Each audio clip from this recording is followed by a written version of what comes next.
실베스타 스텔론이 주연한 데일라이트라는 영화가 있습니다. 배경은 미국 뉴저지와 뉴욕 맨하탄 사이에 흐르는 허드슨 강이 있는데 그 강 아래 터널에서 일어난 재난을 배경으로 만든 영화입니다. 터널에 유독 폐기물을 실은 트럭과 경찰에 쫓기던 강도 차량이 충돌하여 폭발하게 됩니다. 이 폭발 사고로 터널 안에는 유독가스가 가득하고 화염으로 아수라장이 되었습니다. 출입구, 양쪽 출입구는 이미 무너져서 봉쇄되었습니다. 그때 주인공이 등장합니다. 전직 응급구조대장 킷이라는 실베스타 스텔론이 등장하여 이제 구조 활동을 벌이는 그런 이야기입니다. 반대하는 사람도 있습니다. 저 사람은 이미 은퇴한 사람인데, 저 사람은 현직 택시 기사인데 지금 여기에 와서 무슨 구조 활동을 하느냐고 현직 구조대원들은 반대합니다. 그런데 위험을 무릅쓰고 그 터널 안에 들어가서 그 갇혀 있는 사람들을 이렇게 안내하면서 따라오라고, 이렇게 하라고, 그래야 살 수 있고 구조될 수 있다고 설득을 합니다. 그때 두 그룹으로 나눠집니다. 이 사람 믿을 만하다, 이 사람 따라가자, 이 사람 말을 듣자고 하는 그룹이 있는가 하면 아니다, 그거 틀렸다, 그렇게 하면 안 된다, 구조받지 못한다 해서 다른 길을 걷고자 하는 두 그룹으로 나누어지게 됩니다.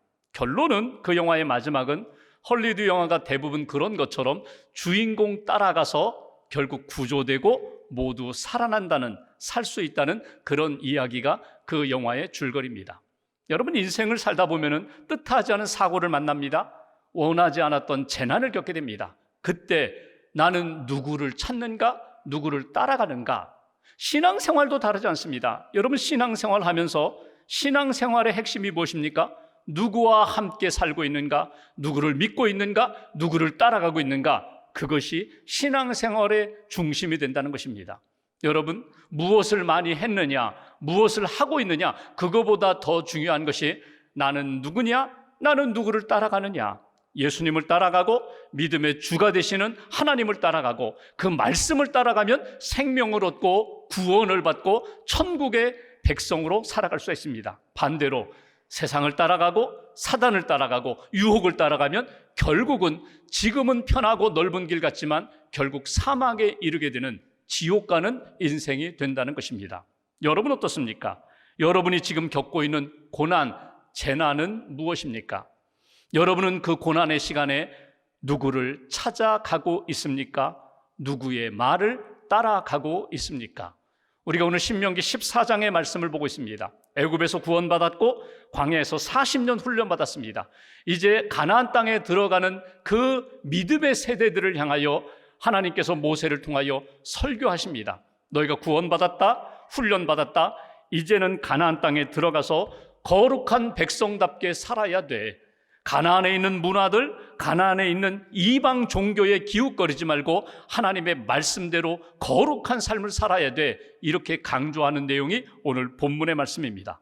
말씀을 통해서 나의 신분, 나의 신앙의 정체성을 다시 한번 확인하고 하나님 앞에 나는 어떻게 거룩한 길을, 거룩한 삶을 살고 있는가, 하나님 앞에서 다시 한번 믿음으로 결심하며 다짐하는 귀한 시간 되시기를 주님의 이름으로 기원합니다. 본문 1절 말씀을 봉독하겠습니다.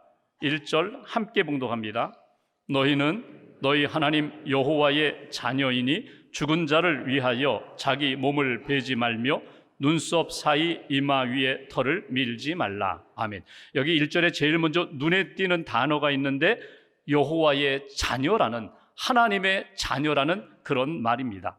여호와의 자녀, 하나님의 자녀. 쉽게 말하면 이스라엘 백성들아, 내가 아버지다, 내가 어머니다, 내가 너희들의 부모와 같은 존재다. 그리고 너희는, 이스라엘 모든 백성들은 나의 자녀라고 그렇게 말씀해 주시는 그런 내용입니다. 지금 시점을 한번 생각해 보십시오. 지금 이 시점은 어떤 시점입니까? 애굽에서 구원하려면 받았어요. 40년의 광야 훈련을 받았어요. 여러분, 40년 광야 훈련을 받으면서 그 1세대, 출애굽 1세대는 어떻게 살았나요? 큰 구원의 기적을 경험했는데 애굽에서 10가지 재앙, 하나님의 그 능력과 기적도 보았고, 홍해가 갈라지는 것도 보았고, 홍해 바닷길도 건넜고, 광야에 나와 메추라기 만나로 먹이시는 은혜도 경험했고, 그리고 반석에서 물을 내시고 아말렉과의 전쟁에서 승리케 하시는 하나님의 놀라운 은혜, 능력, 기적을 경험했음에도 불구하고 출애굽 1세대는 믿음으로 살지 못했어요. 끊임없이 불신앙 가운데 하나님 앞에 원망하고 불평하고 투정 벌이고 결국 여호수아와 갈렙을 제외한 1세대 출애굽 세대 그 부모들은요 다 광야에서 살다가 끝났어요. 이제 2세대 그 자녀들이 이제는 가나안 땅에 들어가는 상황입니다. 바로 이 시점이에요. 그러니까 너희 부모들을 바라볼 때에는 사실은 하나님의 은혜와 능력, 기적을 많이 경험했음에도 불구하고 너희들은 그 부모님의 신앙, 하나님 앞에서 온전히 믿음으로 감사함으로 살지 못한 것에 대하여 너희들 마음 가운데 부끄러움도 있지. 너희들 마음 가운데 왜 우리 부모님은 그랬을까? 왜 부모님은 감사하지 못하고 원망하고 불평하고 불신앙 가운데 살았을까? 그런 마음이 있지. 부모님에 대한 존귀함이 약해진 그들을 향하여 하나님이 말씀하시는 겁니다. 내가 부모다. 너희는 나의 자녀다. 너희 부모들은 온전하게 살지 못했을지언정 내가 너희의 부모가 되고 너희는 나의 자녀가 되는 거야. 이렇게 말씀하시는 거예요. 시점이 1세대가 아니라 2세대를 향하여, 그리고 이제 가나안 땅에 들어가려고 하는 그 출애굽 2세대 젊은 세대를 향하여 하나님이 주시는 말씀이 너희는 나의 자녀가 된다고. 특별히 오늘 1절을 보시면요, 그냥 하나님의 자녀가 아니라 너희 하나님 여호와의 자녀라고 표현했어요. 너희 하나님, 창조주 하나님, 구원의 하나님, 유일하신 하나님, 스스로 존재하시는 하나님, 약속한 것은 반드시 이루시는 그 하나님의 자녀된 자들이다. 이렇게 말씀하시는 것을 보게 됩니다. 너는 부끄러운 내 부모들의 자녀가 아니라 너는 약속을 지키시는 구원과 창조주 하나님의 자녀임을 잊어버리지 말아라. 여러분, 우리가 신약 성경 말씀 가운데 우리가 하나님의 자녀라는 것에 대하여 분명히 말씀해 주신 그 성경 구절이 요한복음 1장 12절에 나와요. 영접하는 자, 곧 그 이름을 믿는 자들에게는 하나님의 자녀가 되는 권세를 주신다. 예수님을 믿는 자, 예수님을 믿고 구원받은 자 모두가 다 하나님의 자녀라고 말씀하시는 것을 보게 됩니다. 여기에서 우리에게 주신 첫 번째 메시지가 있어요. 우리가 날마다 하나님 앞에 믿음으로 예배하고 믿음으로 살아가는 가운데 우리가 가져야 할 신앙의 정체성이 있다면 우리는 하나님의 자녀입니다. 이 고백과 신앙의 정체성이에요. 이 땅을 살아가면서 우리는 하나님께 속한 사람입니다. 하나님의 자녀입니다. 우리를 구원해 주셨고 자녀 삼아 주신 하나님 앞에 아버지라고 부르고 아버지라고 부르며 기도하고 하나님 앞에 무엇이든지 간구하면서 하나님의 은혜로 사는 존재입니다. 이것이 하나님의 자녀됨의 신분, 믿음의 정체성이라는 거예요. 그렇다면 하나님의 자녀된 사람들은 어떻게 살아야 되는가? 1절 후반부를 다시 한번 보실까요? 이렇게 말씀합니다. 너희가 하나님의 자녀라고 말씀하시면서 죽은 자를 위하여 자기 몸을 베지 말며 눈썹 사이 이마 위에 털을 밀지 말라. 사랑하는 사람이 세상을 떠났어요. 부모님이 세상을 떠났어요. 장례식에 참여했어요. 그러면 여기 표현대로 가나안 사람들이 가지고 있었던 장례 문화, 죽음을 대하는 태도가 있거든요. 막 자해를 하는 거예요. 몸에 해를 끼치는 거예요. 눈썹이 이마에 털을 미는 거예요. 머리털을 다 미는 거예요. 여러분, 이렇게 하는 이유가 무엇입니까? 슬프다는 거예요. 맞아요, 슬퍼요. 슬프니까 내 몸을 자해하면서 그 죽은 분의 넋을 기리고 음부에 간 죽은 자들을 심판하는 그 신, 자기들이 믿는 신이 우리를 불쌍히 보고 우리를 긍휼히 여겨서 그 영혼과 우리에게 은혜를 끼칠까, 이런 마음으로 이방 사람들, 가나안 사람들이 가지고 있는 장례 문화, 너희들이 들어가면 세상 사람들이 이렇게 슬퍼하고 이렇게 장례를 치르게 되는데 너희는 아니라는 거예요. 물론 죽음에 대하여 슬픔도 있고 안타까움도 있지만, 그러나 그 문화 속, 죽음에 대한 문화, 이방인들, 가나안 사람들이 가지고 있는 장례 문화를 따르지 말라는 거예요. 왜 이렇게 말씀하실까요? 여러분, 생명의 주권자가 하나님이시고 모든 인생을 주관하실 뿐만 아니라 마지막 데려가시는 분도 하나님이시라는 믿음을 있기에 슬픔이 있지만, 그러나 이렇게 자기 몸을 해하면서 이렇게 이방의 문화에 물들어서 이렇게 사람들에게 보이려고, 자기가 믿는 신에게 뭔가 좀 얻어내려고, 그래서 위로를 받으려고, 그렇게 하지 말아라. 여러분, 왜 이런 문화가 생겼을까요? 죽음이 두려워서 그래요. 죽은 다음을 몰라서 그래요. 근데 하나님은 말씀하십니다. 이 모든 생명과 죽음의 주권자는 나다. 하나님을 믿으라는 거예요. 심지어 죽음의 그 위태로운 상황에서도, 죽음을 만나는 슬픔의 시간에서도 너는 하나님께 주목해야 돼. 생명의 주관자는 하나님이시라는 믿음을 가지고 살아가는 거야. 이것이 오늘 이스라엘 백성들, 하나님의 자녀라면, 믿음으로 구원받았다면, 모든 생명의 주권자가 하나님이시고 천국을 예비하신 분이 하나님이시라면 이 믿음으로 살아가라고 오늘 말씀하시는 내용이에요. 성경에 보면은 슬픔 가운데 죽음 앞에서 믿음으로 일어선 사람들이 많이 있어요. 그 가운데 다윗이 밧세바와 함께 아들을 낳았습니다. 근데 그 아들이 시름시름 앓아 죽어가고 있어요. 너무너무 슬퍼서 다윗이 사흘 동안 슬픔에 잠겨 있습니다. 그리고 마침내 그 아들이 세상을 떠났어요. 옆에 있던 신하들이 아이고 이거 어떻게 전하나, 저렇게 병들어 누워있을 때도 다윗이 저렇게 슬퍼했는데, 저렇게 힘들었는데 죽었다는 소식을 들으면 혼절할 것 아닌가? 제대로 말을 못했어요. 수군거리니까 다윗이 눈치채고 야, 내 아들 죽었느냐? 네, 죽었습니다. 그러자 다윗이 어떻게 해요? 그냥 일어나서 옷을 갈아입고 일상으로 돌아갔어요. 신하들이 너무나 이상했어요. 아니, 아들이 병들었을 때는 그렇게 몸부림치고 막 하나님 앞에 애원하고 슬픔 가운데 있다가 죽었다고 하니까 그냥 다 얼굴 씻고 세수하고 옷 갈아입고 다시금 왕좌에 가는 이유가 무엇입니까? 그때 다윗이 이렇게 얘기합니다. 생명의 주권자는 하나님이시다. 내 아들이 병들었을 때 혹시 하나님이 긍휼히 여겨 주셔서 살려주실까 내가 간절히 하나님 앞에 부르짖었던 것이고, 이제는 하나님 나라 갔으니까 나는 그 나라로 가지만 내 아들은 다시 이 나라로 오지 못하니까 나는 하나님 앞에 맡기고 내 생명의 주권자 하나님께 맡기고 사는 것뿐이다. 이게 다윗의 믿음이에요. 오늘 세상의 문화 가운데 빠지지 않고 우리가 하나님의 자녀됨의 거룩함을 지켜갈 수 있는 비결이 무엇인가 하면 생명의 주인은 하나님이시다. 어떤 상황을 만나든지 세상 문화에 물들지 말고, 세상 사람들이 가지고 있는 감정 비탄함에 빠지지 말고 주님 의지하여 생명의 주권자 하나님 앞에 믿음으로 나아가는 그런 사람들이 되어라. 이것이 오늘 첫 번째로 주시는 메시지입니다. 두 번째 2절 말씀 보실까요? 2절 한 절 함께 봉독합니다. 너는 내 하나님 여호와의 성민이라. 여호와께서 지상 만민 중에서 너를 택하여 자기 기업의 백성으로 삼으셨느니라. 아멘. 두 번째 눈에 띄는 호칭이 하나 나와요. 하나님 여호와의 성민이라.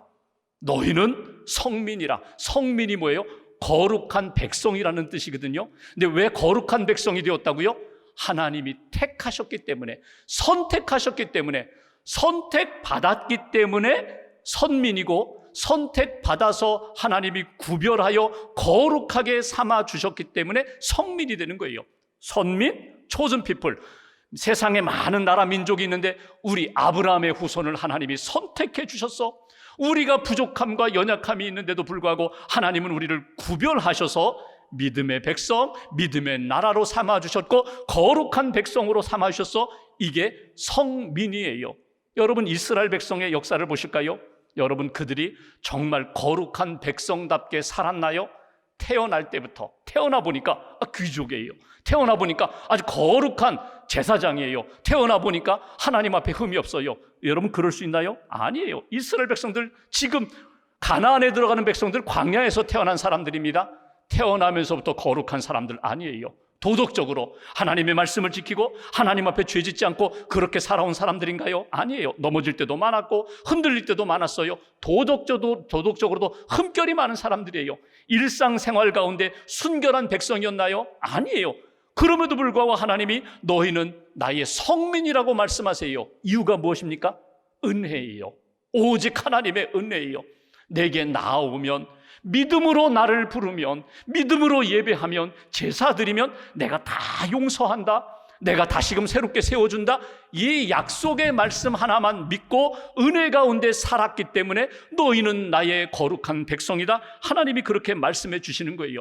거룩하게 행했기 때문에 성민이 아니라 믿음으로 은혜로 하나님을 붙잡았기 때문에 거룩한 백성이 되었다. 여기에 우리에게 주시는 두 번째 메시지가 있어요. 우리가 오늘 말씀을 통하여 붙들어야 할, 고백해야 할 신앙 고백은 우리는 하나님의 거룩한 백성입니다. 우리는 하나님의 성민입니다. 이 신앙의 정체성을 우리도 간직해야 한다는 거예요. 하나님이 세상의 많은 사람들 가운데 우리를 선택해 주셨습니다. 예수님의 복음을 들려주셨습니다. 구원받아 하나님을 아버지라고 부르며 거룩한 성도로서의 삶을 살아갑니다. 그래서 성민이에요. 그 성민은 어떻게 살아야 한다고요? 3절 말씀 보십시오. 거룩한 백성은 이렇게 살라. 3절 같이 봉독합니다. 너는 가증한 것은 무엇이든지 먹지 말라. 여러분 일상생활 가운데 먹는 것, 입는 것, 그리고 주거 환경, 이 모든 것들이 하나님 앞에서 거룩해져야 한다. 여러분 먹는데 4절 이하에 보면요, 정한 짐승과 부정한 짐승, 먹을 수 있는 짐승과 먹지 말아야 할 짐승을 하나님이 이렇게 구별해서 가르쳐 주셨어요. 여기 3절에 기준이 있어요. 딱 하나 기준. 가증한 것은 먹지 마라. 가증한 거이 뭐예요? 하나님이 미워하는 것, 하나님이 싫어하는 것, 하나님이 원하지 않는 것들은 먹지도 말라는 거예요. 보지도 말라는 거예요. 취하지도 말라는 거예요. 만나지도 말라는 거예요. 하나님이 기뻐하시는 것만 붙잡고 하나님이 기뻐하시는 것에 감사하면서 먹고 마시고 하나님의 영광을 위하여 사는 거야. 이것이 주시는 메시지예요. 여러분 21절 말씀도 동일합니다. 너희는 너희 하나님 여호와의 성민이라. 스스로 죽은 것은 먹지 말라. 아무리 좋아도, 아무리 몸에 유익한 것 같고 이거 먹으면 힘이 생길 것 같은데 하나님 보시기에 아름답지 못한 것, 이방 제단의 제물로 바쳐진 것입니다. 이것을 준비하는 과정이 거룩하잖아요. 이것을 먹고 사는 그 문화가 하나님 보시기에 아름답지 못해요. 그러면 먹지 않는 거야. 하나님이 기뻐하시는 것, 하나님이 거룩한 것만 붙잡고 믿음으로 살고 믿음으로 먹는 거야. 여러분 창세기에 보면은 아담과 하와를 지으신 때에 그때부터 하나님이 그렇게 말씀하셨어요. 모든 거 다 먹어도 좋아. 모든 거 먹고 마시고 누려도 좋아. 그런데 동산 중앙에 있는 선악을 알게 하는 나무를 먹지 마. 나무 열매를 먹지 마. 먹으면 반드시 죽는 거야. 하나님이 선을 그어주셨어요. 먹을 수 있는 것과 먹지 말아야 할 것, 취해야 할 것과 취하지 말아야 할 것, 기준이 하나님이 원하는 것, 하나님이 기뻐하시는 것, 내 영혼이 살아나는 것은 먹어도 돼. 아니 먹어야 돼. 너는 내 통치와 주권 아래에 있다는 것을 한순간도 잊어버리지 말아라. 우리는 하나님의 기준으로 사는 존재야. 하나님이 기뻐하시는 것을 먹고 힘을 얻고 사는 존재야. 어떤 목사님이 찬양을 참 잘하세요. 노래 부르는 것도 참 좋아하세요. 찬송도 잘 부르시고 유행가도 잘 부르시고 가곡도 잘 부르세요. 이분이 한국에 노래방이 처음 생겼을 때 신이 났어요. 그래서 가족들과 함께 가고 막 자녀들 또 교회 목회자들과 함께 가고 성도들과 함께 가고 노래방에 가서 복음성가도 부르고 가요도 부르고 가곡도 부르고 막 신이 났어요. 그런데 언제부터 안 가기 시작했어요. 언제부터 안 갔는가 하면 그렇게 노래방에 가서 막 이렇게 흥겹게 막 찬양하고 노래를 불렀는데 스트레스 다 풀었는데 이렇게 보니까 옆방에 술이 들어가는 거예요. 옆방에 술이 들어가는 것을 보면서 아, 이곳은 내가 이제부터 올 곳이 못 되는구나. 나는 술 마시지 않았어요. 이 방은 술이 없어요. 그럼에도 불구하고 그 노래방에 막 술이 들어가는 것을 보면서 아, 이 문화 속에 내가 들어오는 건 아니다. 그리고 노래방 가는 것을 그쳤다는 거예요. 여러분, 우리가 생각하는 나의 기준이 아닙니다. 하나님의 기준이에요. 하나님이 보실 때 이건 유익하지 않아. 이건 내 몸에 유익하지 않아. 내 영혼에 유익하지가 않아. 믿음의 거룩함에 유익하지가 않아. 하나님이 선을 그어주시는 것을 내가 딱 깨닫게 되면 그냥 그치는 거예요. 멈추는 거예요. 먹고 마시는 것, 입는 것, 만나는 것, 활동하는 것, 어떤 삶의 어떤 일상의 사건이든지 어떤 일이든지 하나님이 기뻐하시는 것만 추구하는 것이 하나님의 거룩한 백성이 걷는 길이라고. 여러분, 이게 무엇입니까? 이게 예배예요. 하나님 만나고 하나님 예배하고 하나님의 은혜 받고 하나님 앞에서 회복되는 거룩한 성도, 거룩한 백성, 예배하는 하나님의 사람으로 살아가라. 한 가지만 더 보면 2절 후반부를 보십시오. 제가 봉독합니다. 이렇게 표현합니다. 여호와께서 지상 만민 중에서 너를 택하여 자기 기업의 백성으로 삼으셨느니라.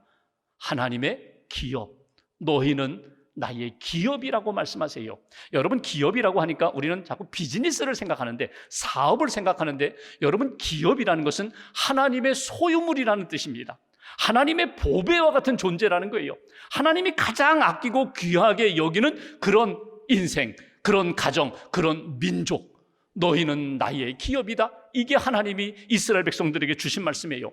성경에 보면 기업이라는 말이 몇 군데 나오는데 그 중에 대표적인 말씀이 시편 127편에 나오는 기업 3절, 보라, 자식들은 여호와의 기업이요, 이렇게 말씀해요.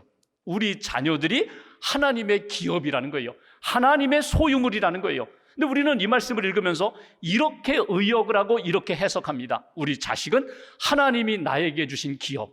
갑자기 소유가 바뀌었어요. 우리 자녀들이 하나님의 소유물인데, 하나님의 보배 같은 존재인데, 어느 순간에 하나님이 부모인 나에게 주신 나의 기업, 내 자식이 됐어요. 내 소유물이 됐어요. 성경 말씀은 이렇게 표현합니다. 너의 자녀가 아니다. 너는 관리하고 청지기로 자녀들을 잘 양육하지만 내 자녀는 하나님이 은혜와 복으로 주신 하나님의 기업이라고, 내 자녀라고 하나님이 말씀하세요. 여러분, 기업의 가장 중요한 의미가 무엇이라고요? 나는 하나님의 소유물입니다. 나의 주인은 하나님이 되십니다. 나는 하나님이 내게 주시는 은혜를 받는 상속자입니다. 하나님이 가장 소중한 것들을 우리에게 주시는, 나는 하나님이 나에게 채워주시는 은혜와 선물로 살아가는 상속자입니다. 이것이 하나님의 기업이에요. 세 번째, 우리가 고백해야 할 내용이 있습니다. 언제 어디서나 나는 하나님의 자녀입니다. 나는 하나님의 거룩한 백성입니다. 나는 하나님의 기업입니다. 하나님의 소유된 백성입니다. 베드로 전서 2장 9절에 베드로는 이렇게 얘기합니다. 너희는 택하신 족속이요, 왕같은 제사장들이요, 거룩한 나라요, 그의 소유된 백성. 이게 기업이에요. 하나님의 소유된 백성, 하나님의 손 안에 있고 하나님의 뜻을 이루고 하나님이신 사명을 감당하는 나는 하나님의 백성, 그의 기업입니다. 이 믿음의 고백을 가지고 신앙의 정체성을 가지고 하나님 앞에서 살아가라는 거예요. 여러분, 이렇게 내가 하나님의 자녀요, 거룩한 백성이요, 하나님의 기업이라는 신앙 의식이 있으면요, 여러분, 언제 어디서나 하나님 뜻에서 벗어난 것들은 기웃거리지 않아요. 세상을 본받지 않아요. 세상의 문화에 편승하지 않아요. 그리고 하나님의 뜻, 하나님의 거룩한 것 붙잡고 하나님의 향기가 되고 하나님의 편지가 되는 거예요. 성령을 우리에게 선물로 주셨어요. 성령 의지하여 성령 기뻐하시는 뜻대로 살아가는 것, 이것이 하나님의 백성, 거룩한 성도가 걷는 길이라고. 에베소서 1장 18절에 보면은 사도 바울이 이렇게 표현합니다. 나는 하나님의 은혜로 살아가는 사람들입니다. 그래서 마음의 눈을 밝혀주셔서 하나님의 부르시는 소망이 무엇인지, 하나님의 뜻이 무엇인지 늘 분별하며 삽니다. 그리고 마지막 이렇게 표현합니다. 그의 기업의 풍성한 영광, 그의 영광의 풍성한 그 기업을 내가 붙잡고, 내가 하나님의 기업이야, 하나님의 영광이야, 하나님이 채워주시는 그 풍성함으로 살아 이 은혜로 살아가는 존재가 하나님의 백성, 바울이 고백하는 믿음의 삶의 모습이고 우리가 고백해야 할 하나님 앞에서의 신앙 고백이에요. 우리가 존경하는 백범 김구 선생님이 27살 1903년 예수님을 믿고 그가 예수님을 영접하게 됩니다. 하나님의 자녀로 살게 됩니다. 그러면서 74세 그분이 돌아가시기까지 하나님의 영광을 위해서 살고자 했고, 그리고 조국의 이 해방, 광복과 통일을 위해서 헌신하신 분이에요. 이분이 예수 믿은 다음에 알게 된, 깨닫게 된 것이 하나 있어요. 본인이 예수 믿기 전에는 이런 생각을 했어요. 야, 세상 살아가면서 관상이 중요해. 얼굴이 중요해. 관상. 근데 관상보다 더 중요한 것 신상. 몸이 건강해지는 것, 몸이 깨끗한 것. 신상이 중요해. 신상보다 더 중요한 건 심상이야. 정신이, 마음이 좋아야 돼. 근데 예수 믿고 나서는요, 이렇게 바뀌었어요. 심상보다 더 중요한 것은 바로 영상이야. 영상이야. 영혼이 하나님 앞에 반듯해야 돼. 영혼이 거룩해야 돼. 영혼이 하나님 앞에 기쁨이 돼야 돼. 그러니까 관상, 신상, 심상보다 영상, 성령으로 하나님 앞에서 살아가는 게 중요해. 내 영혼이 거룩해지는 게 중요해. 내 영혼이 살아나는 게 중요해. 영혼을 살리는 것이 중요해. 영혼은 죽어가는데 몸은 건강해요. 아니야, 하나님 기뻐하시는 것 아니야. 영혼이 사는 길을 찾아가야 돼. 이것이 백범 김구 선생님이 늘 추구했던 바예요. 여러분, 우리는 성령을 모신 성전이라고 합니다. 성령이 우리 안에 계세요. 거룩한 성전이 되었어요. 성령 의지하여, 주신 말씀과 약속 의지하여 세상의 문화에 동화되지 않고 오직 주님을 기쁘시게 하는 거룩한 성도의 길을 걸어가는 저와 여러분들의 삶이 되시기를 주님의 이름으로 기원합니다.